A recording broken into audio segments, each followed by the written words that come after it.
Hey guys, I am in the kitchen today and we are going to be making some turkey broth. So before me, I have multiple bags of frozen turkey carcasses that I saved from multiple Thanksgivings that I went to this year. So in here I have 3 turkey carcasses and I have 2 turkey backs and a turkey neck. So I am going to make some broth with all of this lovely goodness. So I am going to be using 2 crock pots here, and I will be leaving these going for like 48 hours. This is the easiest way to make any type of broth, chicken broth, turkey broth. That's really the only types of broth I've made like this. I've never done beef broth or anything like that, but for poultry, this is my favorite way to do it. I have 2 oval crock pots here. They're just the normal oval crock pot size. And basically what I'm gonna do is I'm just gonna divvy up these bones between the 2 crock pots. Make sure there's 1 back in each, and fill it up with water, put it on low, and let it go for like 2 days. Today is Thursday, and I am getting these started. I will be canning these on Saturday morning. I will show you that later on in the video as well. I do pressure can my broth, so it is shelf stable and it's not frozen. I don't have to thaw it out in the microwave, which that's how I used to do it. That works perfectly fine. I used to freeze it in 4-cup portions. And then with whatever was left, I would do a couple 2 cups, a couple 1 cups, whatever I needed. So that worked really well for a long time for me. I've been making my own chicken broth specifically for years, but it was kind of a pain to have to get it out and thaw it in the microwave, and then it's still kind of frozen. You have to keep thawing it, and then you put it in your, whatever you're cooking, and it has this big chunk of ice in the middle of it. So when I finally got a pressure canner and started pressure canning, I thought broth is the perfect thing to pressure can, because all you have to do is grab a jar, open it up, and it's ready to go. If you don't have a pressure canner and you can only freeze it, do that. It is so much better than store-bought chicken broth or turkey broth or whatever. I am not going to put any sort of vegetables in this time. In the past, I have done that. I have like saved my veggie scraps and used that as well. But since I'm leaving this for like 2 days, I'm not gonna add any veggie scraps to it. I am also still using up my carrot tops from this last gardening season and some onion tops that I've kept in the freezer. I use those for broth as well. I just add that and it just adds another layer of flavor. But I'm gonna keep it simple this time and just do turkey carcasses and water. So basically, this is like the easiest recipe ever. It is bones plus water on low for, I mean, really as long as you wanna leave it. You don't have to leave it for 2 days. Normally I will come through, like tomorrow morning, I will come through and kind of stir everything around, take a look at it, see what it looks like. And then Saturday morning, I will do the same thing. And that is when I will strain out the bones and take that delicious broth and can it. So let me show you how I do this. It's literally like the easiest thing ever, but I'm still gonna show you how I do it. So I have my crock pots back here, and all I'm gonna do is, this bag has 2 turkey backs and a turkey neck. So we did spatchcock our turkeys this year, which is where you cut the back out and you lay it flat and you break the sternum and it lays flat. All of these turkeys were smoked, so they will have just another layer of flavor to them, to the bones, to the broth, which is wonderful. But you can use any type of bones. They do not have to be cooked. So these turkey backs were not cooked. These were raw. So these will go in the broth and they will just add a little bit more fat and collagen to each crock pot. So we're gonna do 1 in each pot.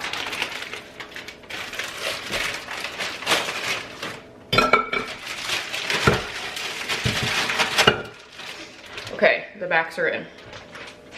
So now all I'm going to do is fill these up. So here's my one crock pot insert. It has a back and a neck in it. This is part of a carcass, so I'm gonna dump this in here.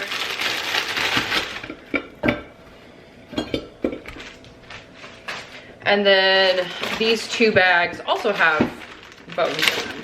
So I am gonna just grab out of here. There's also some skin in here too, which honestly is just gonna add so much more flavor. Like you can see this piece has some skin on it still from our smoked turkeys. And we do keep the skin as well. When I do chickens, if I do like a rotisserie chicken, I buy a rotisserie chicken, I keep the skin for my broth because it just adds an amazing flavor to it. I will say that if you let your bones thaw out a little bit, they're not as hard to get out of the bags. But I didn't do that, so this is what we're dealing with. Okay, this one's pretty full. I have a ton of bones left. But that's okay because I'm probably gonna end up doing a couple batches of this. I dump the rest of this bag in here. And then we'll open up this last one and see what's in here.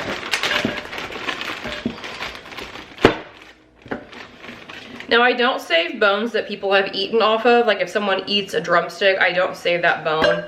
Like if they ate off the bone. But if I just pulled the meat off, I definitely save it.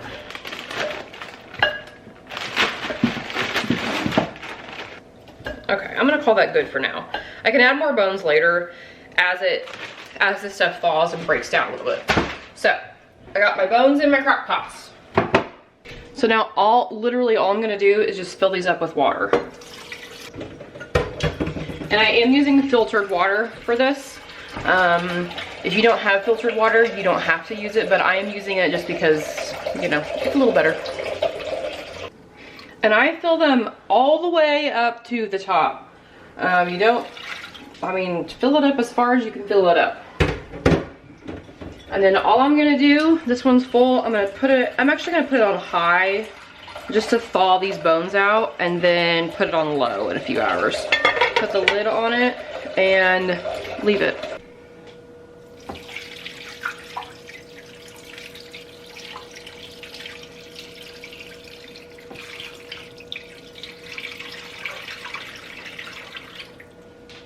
All right, I got my crock pots full of bones and water. They are on high for just a few hours to thaw the bones out and get them under the water because they're sticking up a little bit. And then tonight before I go to bed, I will turn them down to low and let them go for the next couple days. So the next time you see me, it will be Saturday morning and we will be pressure canning this golden deliciousness into quart jars. That is how I choose to can mine because that's how you buy it in the stores in the 4-cup box. But you can do it in pints. I don't do it in pints, but you can. So I will see you on Saturday morning. Good morning. I have a fresh cup of coffee here. It is Saturday morning, so it's been almost 48 hours since we got this stuff started. And it is ready to go in jars. So I have my 2 crock pots here ready to go. And I'm gonna show you how I strain this out to put in the jars. The biggest tip I will tell you is do not use your sink. Do not use your sink. Your brain is going to tell you to dump the water out or dump the liquid out and keep the solids, but that is the opposite of what we want. We want to get rid of the solids and keep the liquid. So, ask me how I know this. Do not use your sink because your brain is going to go on autopilot. So I use, let me put my coffee down. I use a mesh strainer and an 8-cup measuring cup. This one has a spout on the end. I like this because it has the spout. If you don't have a measuring cup this big, you can just use a big bowl. And then I also have back here just a big metal bowl that I'm gonna use for the solids. So basically what I'm gonna do is I have a ladle and a set of tongs. I'm going to work through both these crock pots. I'm gonna use the tongs to pull out the big stuff. That will immediately go in the discard bowl. The smaller bits, those will go in the ladle and go through the strainer into the discard bowl after it goes out of the strainer. Pretty straightforward process, but one that you have to kind of think about before you accidentally dump all your broth down the sink. Okay, so I have my crock pot turned off. I'm gonna start with this one. I'm gonna take the lid off and put it on the other side of the counter over here. And we have all of this beautiful goodness in here. The fat will float to the top as usual. You can skim that off if you want, but I leave mine in. I like to keep it, and that's how I do it. So basically, I'm just gonna use my tongs. I'm gonna grab my big bowl here, and I'm just gonna start pulling out these bigger chunks. So like any big pieces of skin, there's some bigger bones down in here. Like this is gonna go just straight in this discard bowl. I'm not even gonna put this through the strainer because there's no point. So I just kind of take my tongs and go through here a few times to pick out as much big stuff as I can. So like the bigger bones just go straight in this bowl. So once I have a good feeling of all the big pieces being out, like I can't see any more big huge pieces, I will switch to my ladle. And basically all I do is I put my bowl or my measuring cup really close to the crock pot so it doesn't make such a big mess. And I take it and I just run it through the strainer. And this is literally a mesh strainer from the dollar store that I've had for years, and this is what I use. When I get to the top of the measuring cup, I will take it and I will fill my quart jars that I have over kind of behind you guys. I did run these through the dishwasher last night on a sanitized cycle along with some lids and rings. So they are ready to go in the canner. With broth, because it is hot when you put it in the jar, it is going to warm up those jars pretty quickly. So you don't have to keep your jars hot because the liquid's going to make the jars hot before you even put them in the canner. So we are at 8 cups. I'm gonna pull this out and just let it drip. And then we're gonna dump this in our discard bowl. And we are going to go fill up some jars. So I have 7 washed quart jars here. I can fit 7 quart jars in my canner, that's why there's 7 out here. And I have my broth over here. I do not use a funnel when I do broth, especially in a wide mouth jar, because it's a wide mouth jar. So I just sit the lip of my measuring cup and fill it up to 1 inch of headspace, which is gonna be the bottom of that neck. So you can see it filled up right to here. So this is an 8 cup measuring cup, so I should be able to fill 2-ish jars with this. I always have a little left over because you are not filling up exactly 4 cups. So I got 2 ready to go. I am going to go ahead and get these sealed up and put in the canner. Your lids and rings go on fingertip tight. Actually, wait, before I do that, I forgot a step. Can you tell I haven't had enough coffee yet? Anyway, so before we do that, we're going to take a paper towel or a rag or something with some white vinegar on it, and we're just gonna clean the rims of our jars just to make sure there's no fat or anything sitting on the rims. And then we're gonna take our lid and ring and we're gonna put that on fingertip tight. So that means just use one hand and tighten it as much as you can. You do not have to tighten it super tight. This is going in a pressure canner. So we have 2 of our 7 jars filled and we're gonna put them in the canner.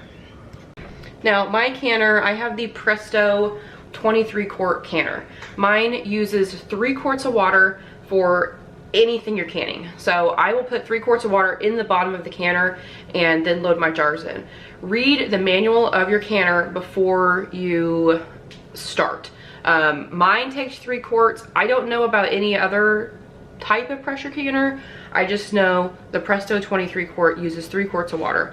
There is a line on the inside of my canner that tells me where to fill it up to, but honestly, I just take my 4-cup measuring cup and just do it 3 times. So I'm gonna put some water in this, and then we will load our 2 jars in after I have some more coffee.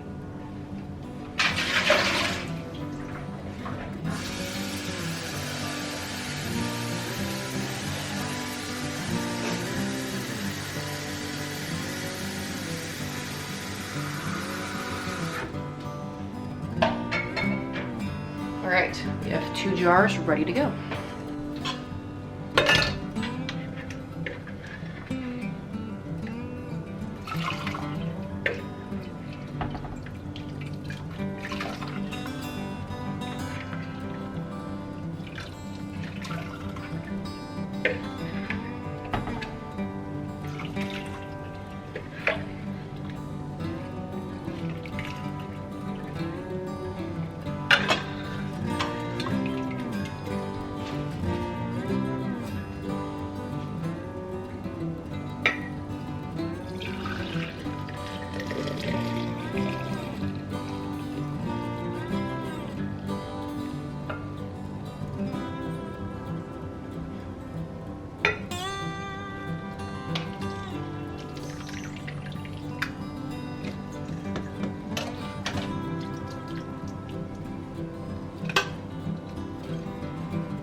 All right, we got our last jar here. Fill it up.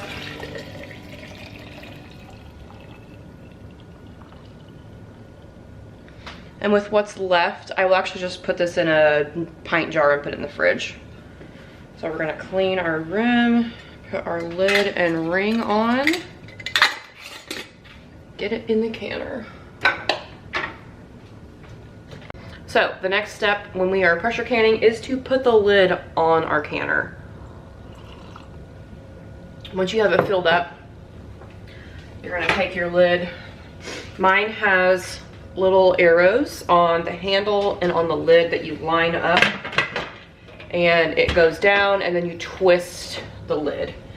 You'll feel it lock into place when the handles line up, and that's when you're good to go.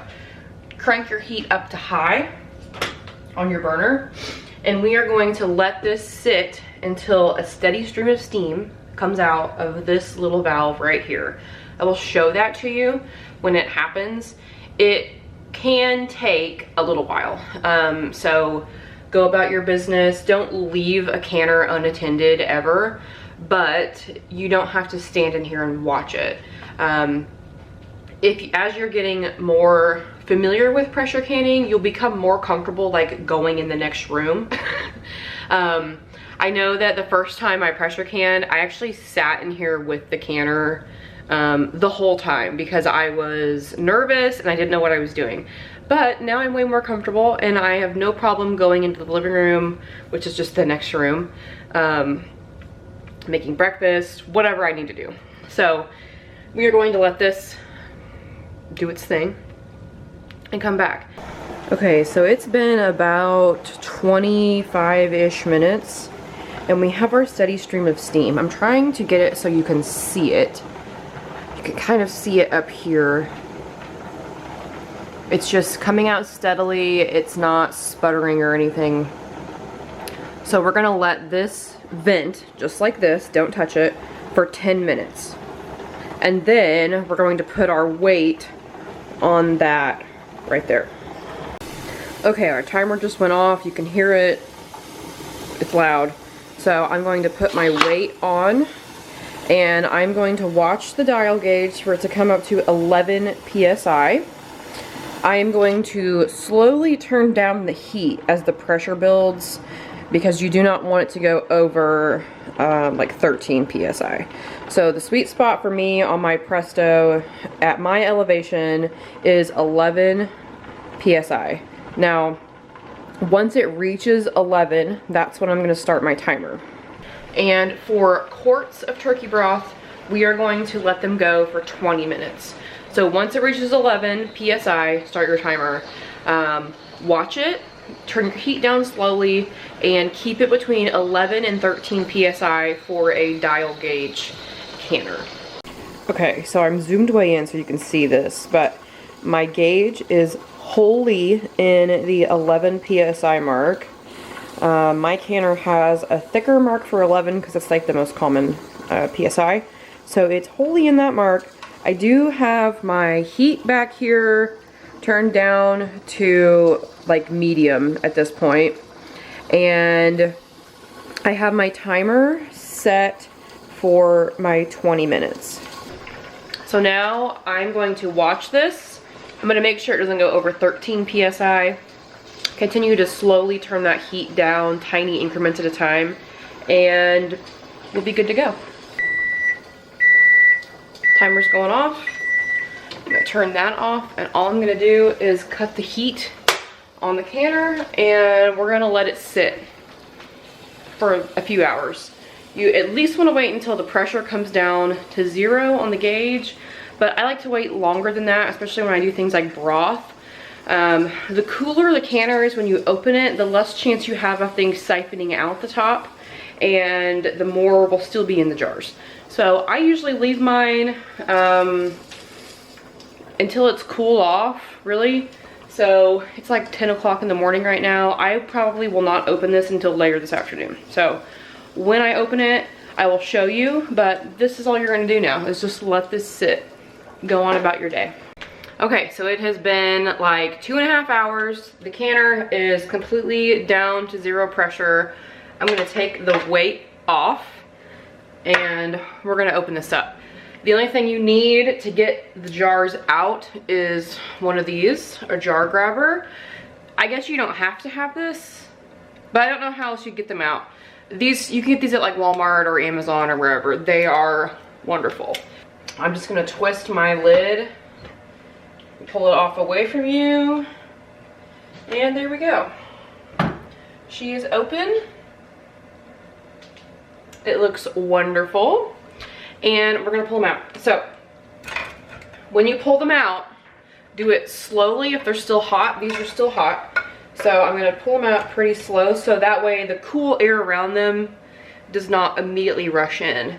And here we are, look at that. So I'm gonna pull all of these out. They look great. And as you pull them out, they will seal if they haven't already.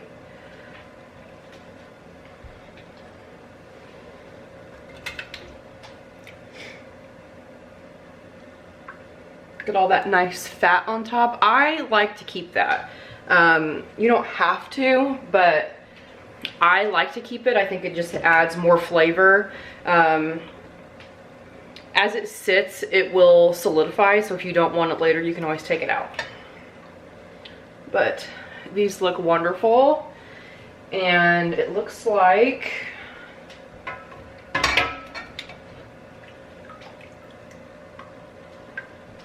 all 7 sealed. We had no cracking, we had no jars bust, which I've actually never had happen, knock on wood, but it is a possibility when you're canning that you can have a jar jiggle and crack. So it's just a fact of life sometimes. But these all look wonderful. I didn't have any siphoning either, which is even better. So now that they are all out, You can see on some of them, like this one, you can see it's still bubbling. So that will happen for a while until they cool down all the way. They will continue to boil and simmer a little bit just because they are really warm. That one back there is still doing it. So you're just gonna let these sit for 12 to 24 hours until they all seal. And then you're gonna take the rings off, label them, and store them. So this is probably the easiest thing to make and can for your first time pressure canning. Now, did you see that? That one just sealed. Now, they will do that, and with broth, you will probably hear them seal and unseal a few times as they cool down. So I don't know if you can see that one or not, but it is bubbling really hard right now. And this one back here is doing it too. That will happen with broth. Don't panic, it's fine. They will all, because they're really hot still. I just pulled them out. They're hot. They're gonna bubble. They're gonna seal. They're gonna unseal. You'll hear lots of pinging. This one back here just did it too. But they're fine. So just leave them and then pull the rings off and store them with no rings. This is a great way to start pressure canning if you've never done it before. It's very easy. It's cheap. This was leftover bones from Thanksgiving, so they were gonna go in the trash anyway, and now I have 7 quarts of broth that I can stock my pantry with. You can do it for as long as you want in the crock pots. I chose to do it for like almost 48 hours, but you can do it for longer. I don't know if I'd do it much longer, but you don't have to do it that long. But these look wonderful. I'm really happy with them. So that is my kind of beginner's guide, I guess, to pressure canning, and especially using your leftover turkey scraps, turkey carcasses from Thanksgiving. Throw those in the freezer and pull them out when you're ready to make broth, and you will end up with all of this beautiful goodness to fill your pantry with. So thank you so much for watching, and I will see you in the next one.